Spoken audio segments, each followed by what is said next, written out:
creation or creativity, we often think of artistic expression.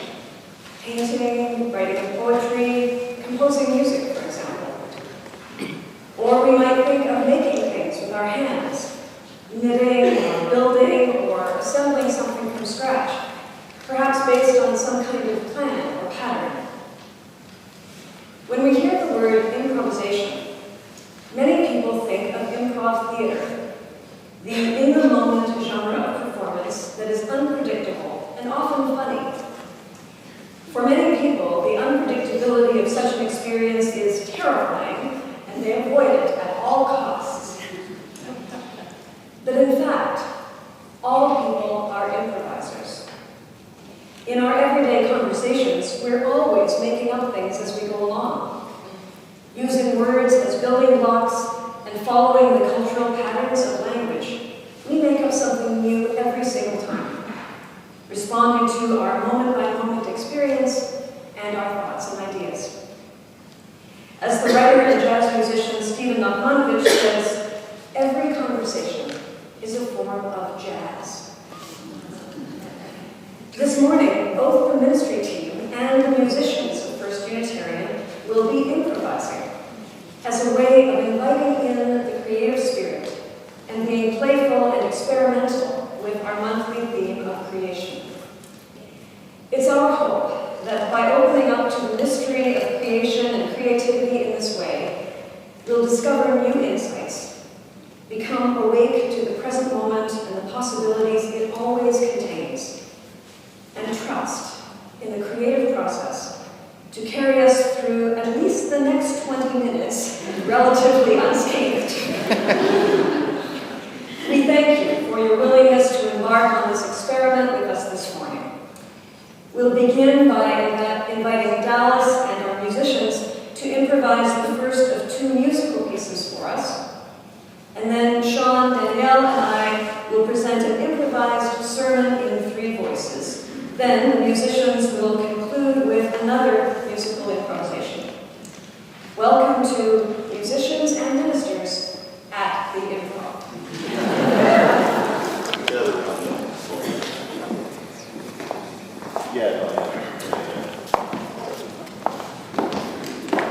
Sweating. I want to acknowledge our ministerial team who really led the charge to be improvisatory, and whether it's preparing a sermon or preparing a choir over weeks, we usually put in lots of time in preparation. It's rather meticulous, like, is that supposed to be pianissimo or pianissimo? Should we cut off on the 8th note or the 16th note in this moment? So this is a little bit different for us. I've created an improv game for our musicians, and I'm grateful that they were willing to play along. I should first note that Lisa's been on board as well. The prelude you heard this morning were improvisations on musical motifs written by the choir on Thursday night, in which she had never seen until she heard them this morning, and I believe she'll do some more of that.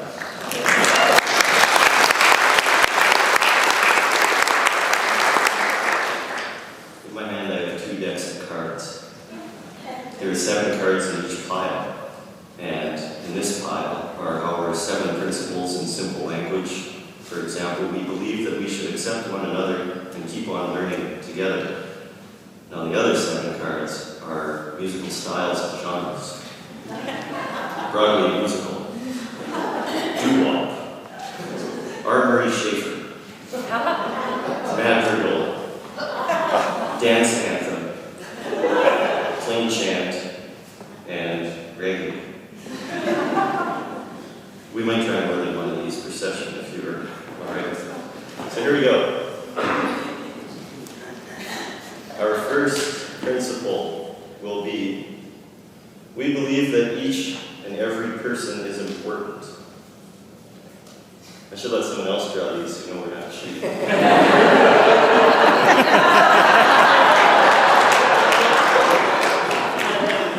Sean says, doo-wop.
Divination. We believe in caring for our planet Earth, the home we share with all life.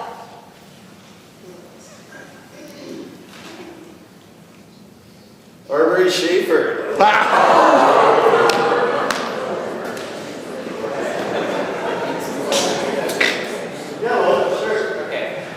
For those of you who don't know about Arbery Schaefer, is a contemporary Canadian composer who often uses graphic scores. So I'm gonna stand in front of these folks and just sort of make shapes with my hands, and we'll try and sing it that way, I think.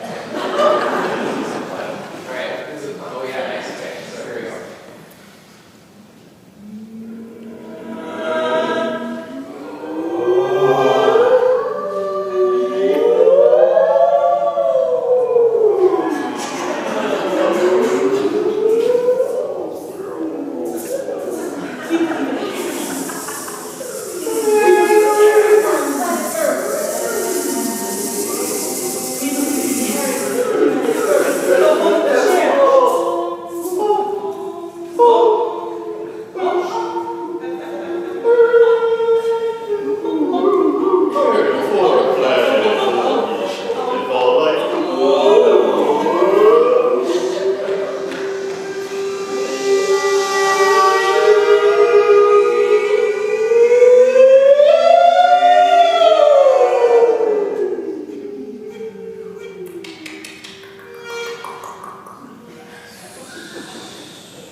So we probably should have had them go first. I raised the bar. So I'm thinking, like, walking out of the house this morning, Bob asked, like, do you have your sermon? And I'm like, I don't know. Which is a really rare and different experience. So this is an improvisation on our part. It started with Danielle, the theme packet for this month on the theme of creation. It invited spiritual exercise, one of the spiritual exercises, invited people to create something with other people. And Danielle threw that challenge out to lend to me, and I think it's gone places that Danielle didn't expect, because we went more to this improv thing, and I think Danielle pictured us writing something together. But I think it's good. So I was just thinking, like, with improvisation, I feel like sometimes it's helpful to have boundaries, like a style of music. And I'm thinking about a joke I saw yesterday, which was like to be done at the time of the offering. And someone explained to the congregation that for $5, the congregation, if everyone gave $5, the congregation could buy a clock. And if everyone gave $10, they could plug in the clock for the back of the sanctuary. And if everyone gave $20, the preacher would pay attention to the clock. So I'll watch time. I think that's a great idea. So here we are. So, okay, here we are to talk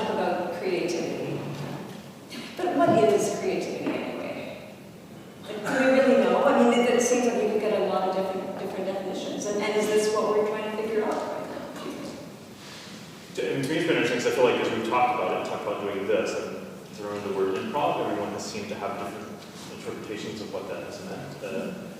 Second City, lots of SNL kind of skits that I think people have pictured, and maybe this will turn into that. But for me, it feels like it's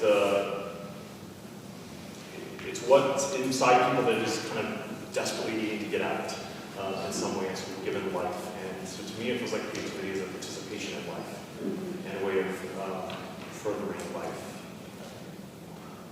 And you? So when we decided that this is what we were going to do and kind of really firmed our idea, I went back to the packet and started looking through all of the additional resources.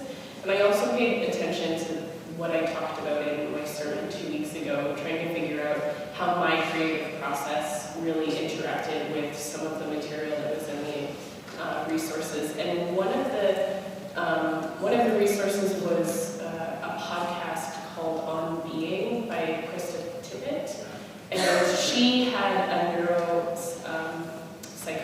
neuropsychologist come in one day, and they had a conversation about creativity in the brain and what it looks like under an fMRI. And what I thought was really interesting that connected for me was this concept that in order to be creative, the prefrontal cortex, the front part of your brain has to shut down so that only your reptilian brain would actually be able to fire off more often and more frequently. And I think that was, so in my sermon 2 weeks ago, I talked about writing my services while doing something else. And I think that doing something else, that knitting or listening to a piece of classical music or something along those lines helps my prefrontal cortex to shut down or to focus on one thing so that the other part, the back of my brain, has the ability to create something that I'm not consciously thinking about. So it's this interesting interplay between being conscious and knowing what you want from something, knowing the shape of a service, knowing what comes before and what comes after, and the emotions that you want to invoke in people, but then not actually knowing how you get there. Exactly. So the poet Wendell Berry, who's one of my favorites, he said that there are actually two muses. The muse of inspiration, that is the muse that sort of bubbles up with sort of these ideas of imagination, what we want to see in these new ideas, and the muse of form, which is the structuring part. And the muse of inspiration often thinks that, hey, the sky's the limit and all these wonderful things can happen. And the muse of form is the one that says, this is going to be a lot more difficult than we thought. So that's the interplay between the intuitive part of the brain and the logical part of the brain, right brain, left brain. And in creativity, you have both of them working together. Myself, I really like it when I have, speaking of limits, when I have something to limit me in a way that I didn't expect. So to that end, I'd like to invite someone to give me an object. This could be any random object, and I have not planned this at all, so Norm Heron has come up with an object for me. Thank you very, very much, Norm. Norm has given me a walnut. Thank you, Norm. So I'm going to use this. This is going to be my guiding, my spirit entity, for the remainder of this improv sermon, the walnut. And you guys can use the walnut too. Oh, thanks.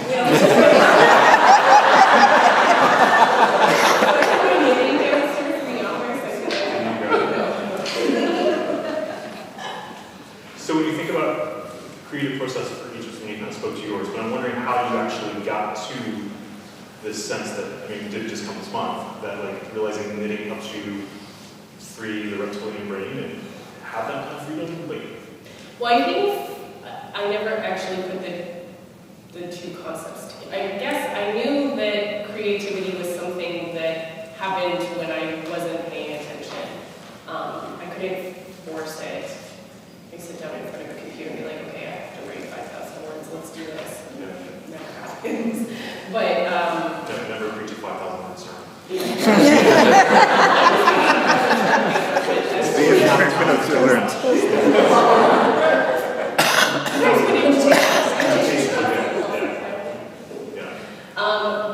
But after listening to this podcast, and then I actually had to read it afterwards, read the transcript of it afterwards, it was really interesting to make those connections in my own self and recognize what it was that was actually happening while I was knitting, or like those people who like twiddle their pens in their fingers, and something to distract it was interesting actually. One of the pieces that they talked about was the route in which your electricity in your brain takes to get to someplace. So with the prefrontal cortex, it would take the super fast highway route, versus when you were working with the back of your brain, it would take all of the side roads and have a long country drive and enjoy the scenery, and then you would get to the same conclusion, but you would have all of these different pieces that connected the same thing, which I think is when I create a sermon,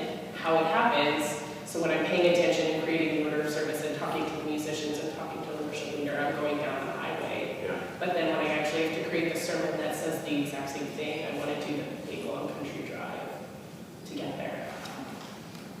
And it's hard at the moment if you're only being visited by the muse of form. Yes. Sometimes I find on Saturday night, like, oh, only the muse of form is showing up. That's unfortunate for all of us. But I'm thinking about like the times there, I usually write on Saturday nights, I think most people know that. But there are times earlier in the week when I'll be sitting in a coffee shop and I will write my sermon on my phone, and it just flows in a way. So I think it's kind of speaking to that reptilian part in Starbucks or whatever. I'm not thinking about it in the same way, and the pressure isn't the same. So there's a liberation that comes with that. And somehow the tactile part of texting it on my phone is helpful. And interestingly, it's also probably more difficult in a way. Like you have that constrictive element, which is kind of strange. If I think about that, I think, why would I be able to do that at all? When I think about this walnut, okay, back to the walnut, I mean, that shell is really hard. That shell of form, that's what gives it its form, right? It's really, really tough shell. And when you look at that, you would think, well, how could anything new or different or of another form possibly come out of that? When I'm writing a song or a sermon, but because I write songs and I've done a lot of exploration about creativity through songwriting, there's always a point in the process when I think I can't solve this problem. This song is too tough for me to actually make good. I don't think I'll be able to solve this. There's almost a point of failure, or what they might call ritual death. The willingness to die, as you're in reflection, your willingness to die for this cause.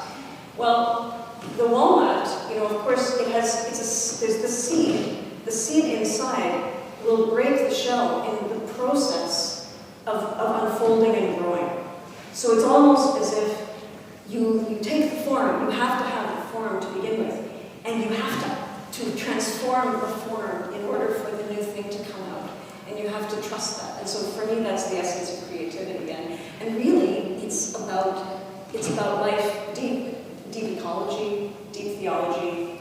It's a very spiritual concept, and it's connected to all of the earth and life, not just human artistic activity, if that. Yeah, so it feels like we're kind of making a theological turn here. Yeah. So I wonder if we should be maybe more explicit in theology that we feel like undergirds how we think about creativity. Sure. There's been a lot said in the 20th century about creativity and theology. I think we've probably all referenced in the last few months process theology, which is this idea that every moment is a moment of becoming, and creation is constantly happening in each second. This is new, this is new, this is new, and that each of us is co-collaborators in creating the universe. And I love that theology, but I'm also thinking of Henry Nelson Wyman, who's a beloved figure amongst some Unitarians, who talked about creative interchange, and that creative interchange itself is the emergence of the divine. And it's that kind of human-heartedness that comes through exchange, that something emerges that's not what any one of us separately could have created. it's that collaboration somehow causes something that's life-giving that comes out of that. And to me, that guides creation. When I think about how I pull together, worship on a Sunday, there are times kind of in the terror of it. 10:30 every Sunday morning is a very sobering thing. Every week with great regularity. And yet there's this deep trust that it's going to be okay, that whatever it is will be an offering that hopefully will be useful to someone. And I've been struck over and over and over again by how what is worship here on Sunday morning, it's greater than the sum of its parts very often. Not every week actually, but very often what emerges is more than I feel like any one of us put in. And sometimes that comes from conversation with people through the week, listening to people talk in journey groups about what's going on in their lives. People often remark that we were preaching, that we've been reading their mail or whatever. We haven't, but there is something about listening to people talk about their lives, and that all kind of is the soup that creativity for me grows out of. And deep agnostic that I am, there's something very spiritual about trusting that that process is going to just emerge every week when I'm responsible for it. Yeah, I was just going to say I have a very similar reaction to Sunday mornings. I'm sitting in front of my computer on Saturdays and just pulling out my hair and saying, there's got to be something better than this. What am I doing? And it's just a struggle to really put the trust into it. And then you do, and you stand up here in front of all of the people and say what is on your sleeve or your heart, and then because you've listened and because you've been able to pay attention to all of the individual seconds throughout the week, it matters, and people tell you that it matters, and it's, okay, thank goodness, I got through it again. This is a common feeling of standing in the receiving line.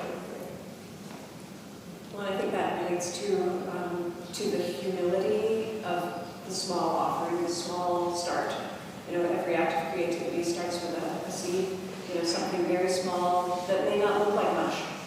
And each individual contribution that we make, it may not look like much by itself, but all together, each of us, trusting in our creative power and our connection with all of the other beings on this planet who are also in a state of ongoing creative growth. When we're all in conversation with one another, it becomes so much larger. And I think that's part of what fires me up, as a creative person. So I'm wondering if it's worth our also thinking about why does this matter in a bigger sense? We're all creative people, everyone's creating all the time. But thinking about where we're living today, thinking about the week we just had, the world that's just had, is having, where does this figure into that? Because other people are creating things that maybe are at odds with sort of what we want to create, and how do we handle that? So one of the pieces that I went back to the packet was a quote from Martin Luther King Jr. And he was talking to West Michigan University in 1963, and one of the last 500 words of his speech talked about being creatively maladjusted, and that he was proud to be creatively maladjusted. And for him, that piece meant that he was connecting with different communities and engaging people to move forward in a new way that upset the context of which they were in, the social context. And so I think that concept really resonates with where we are right now, where we have been for the last 6 months. This idea of, and longer actually, but this idea of being creatively maladjusted, when you think of the Black Lives Matter movement, or the gathering at Standing Rock, or all of these other community gatherings, everybody at the airports last night doing protests, and this concept of being unwilling to adjust to the current norms and being creative about how we're going to stand against them. And I think that way of looking at creativity, one of the definitions that I read was that creativity was something novel, something useful, and something that changed the social constructs. And so I think that that fits really well. Being creatively maladapted or maladjusted fits that definition very well. So trying to figure out how to go forward against whatever it is that society is holding us in truth. I find for myself, the more I can continually encourage myself to be in reverence, in a state of awe and reverence for life, through contemplation, through prayer, through meditation, through spiritual practice. It's as if I connect myself with the earth and with others in a deeper way, so that my creativity may be directed in a way that is toward healing and toward the healing of the whole. I think it's also worth saying, though, that creativity sometimes goes awry. And when you think about how many human achievements which came about through creativity, which were wonderful triumphs and exciting, wonderful things at the time, and now we think, wow, maybe that wasn't such a great, maybe that is now causing harm. Maybe it's not an either or, right? Like the good creativity, the bad creativity. It's so much larger, and it does go awry at times. And I think recognition of that, and yet continuing to be willing to enter into the process, while also orienting ourselves toward reverence, I think is really all we can do. Mindful of the time and looking back to the hypothetical clock, I think we leave it there and invite our musicians back. Just one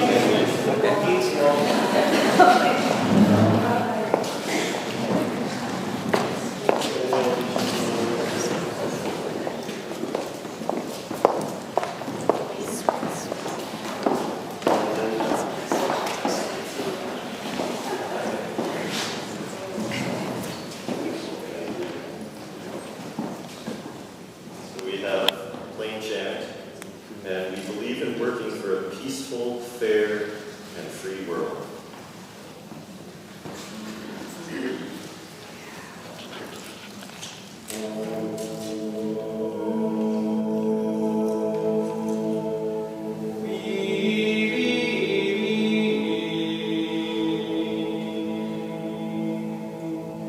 In working for a peaceful, fair